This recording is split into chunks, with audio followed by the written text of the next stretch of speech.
బండి సంజయ్ కుమారుడి వ్యవహారంపై BJP chief Ramachandra Rao స్పందించారు. భగీరథపై నమోదైన కేసులో చట్టం తన పని తాను చేసుకుపోతుందన్నారు. భగీరథపై నమోదైన ఫోక్సో కేసుకు సంజయ్కు ఎలాంటి సంబంధం లేదని ఆయన స్పష్టం చేశారు. బండి సంజయ్ తమ పార్టీ ఎంపీ కేంద్ర మంత్రి అయినప్పటికీ ఈ వ్యక్తిగత వ్యవహారాన్ని పార్టీకి ఆపదించొద్దని రామచంద్రరావు తెలిపారు.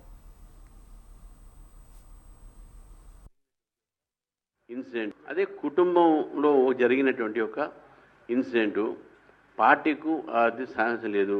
It's a legal matter. Law will take its own course of action. Bandi Sanjay గారు మన నేత, మా మినిస్టరు, ఆయనకు ఈ యొక్క దీంతో ఎపిసోడ్ సంబంధం లేదు.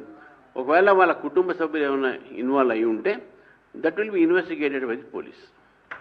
అదే కుటుంబంలో జరిగినటువంటి ఒక ఇన్సిడెంట్ పార్టీకు అది సాహసం లేదు.